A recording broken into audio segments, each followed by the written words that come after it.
د کندهار ولایت لویدیځ لور ته د کوکرانو په سیمه کې پرته هغه کلا چې وخت پکې د هیواد په کچه لویې جرګې او فیصلې کېدې، خو اوس د نه پاملرنې له کبله یې څو برخې نړېدلې او پاتې نور یې د ویجاړېدو له ګواښ سره مخ دي.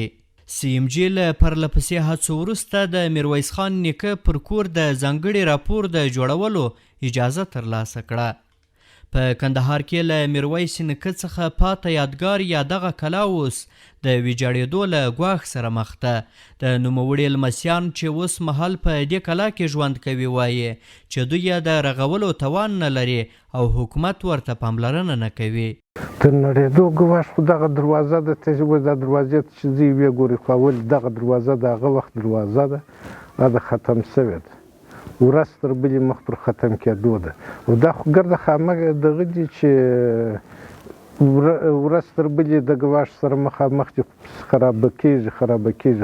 کېږي نو خو پای باره اوارېدل دي او زموږ هم باره تر وس تېره سي، خو موږ هم دغه نسو کولی چې هغه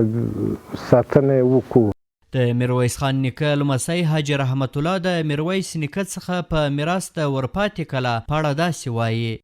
چې ورثه پر ورثه باندې په دا کور کې استوګنه سوې ده، زموږ پلرو نیکهګانو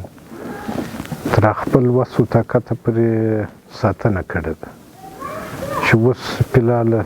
زما په لاس کې دی او زه یې ساتنه کوم. نو دغه یوه حصه چې ده دغه حصه د میهمانخانه وه د میرویس نیکه،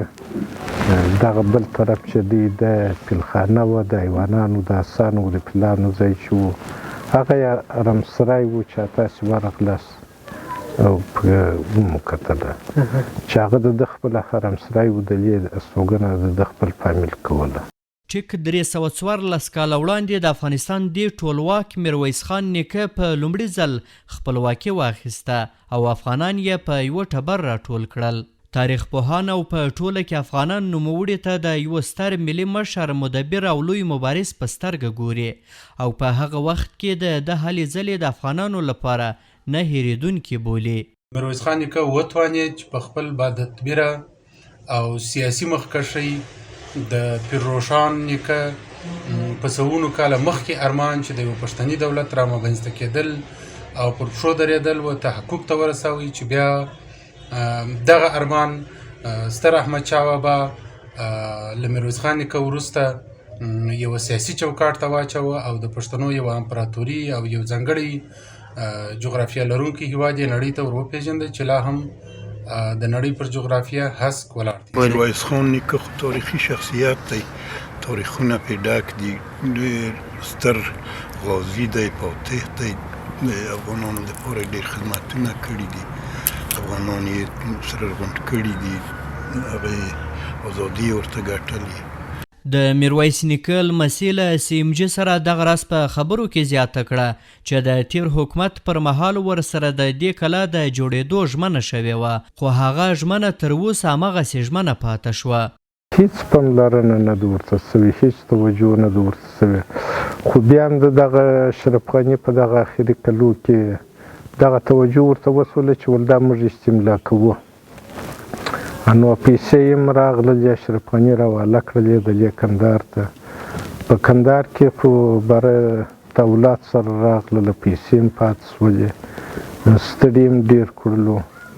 خو د استملاک چارې یې بالا بېرته په ټپه سره ودرېدلې. CMG ته په دې کلا کې د یو شمېر برخو د تصویر کولو اجازه ورنه کړل شوه، خو له د باندې څخه د دې تاریخي کلا وروستی زور له همدې دیوال څخه معلومیږي. تاریخ پوهان وایي که ورته تاریخي سیمو ته حکومت او په ټوله کې اړوندې ادارې پاملرنه ونه کړي، د هیواد ډیری تاریخي سیمې به بیرته پادې ځمکو بدلې شي. د دغسې ورته تاریخي ودانیو په اړه تر ټولو لوی ستونزه او لوی مشکل دا وي چې هغه د کورنیو تر مابینځ تقسیمیږي یا د ورونو تر مابینځ تقسیمیږي او د تقسیم په صورت کې ډېر تاریخي اثار هم له منځه ځي او په خپله د تاریخي ودانۍ جوړښت او ساحه چې ده هغه په خپله پر بېلابېلو برخو تقسیمیږي چې په دې ډول ودانۍ یو مخ له منځه ځي. خو په کندهار کې د اطلاعات او فرهنګ ریاست چارواکو له CMG سره په خبرو کې ویلې چې د میرویس نیکه د کور د استملاک یو شمېر کارونه پاته دي او له هغه وروسته به نوموړې تاریخي کلا ته بشپړه پاملرنه کیږي. بلې دغه ټوله سیمه شاوخوا ټوله سیمه هغه د استملاک مراحل تر اوسه پورې پای ته نه دي رسېدلي، لکه مخکې چې مو وویله چې هغه پای ته ورسېږي نو د نورو خلکو په شان باندې دوی هم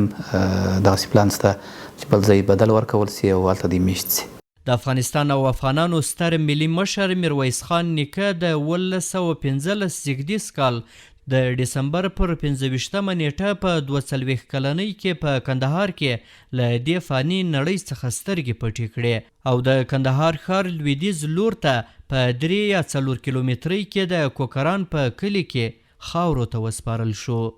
احسان الله کریمي، CMG، د کندهار ښار د کوکرانو کلی.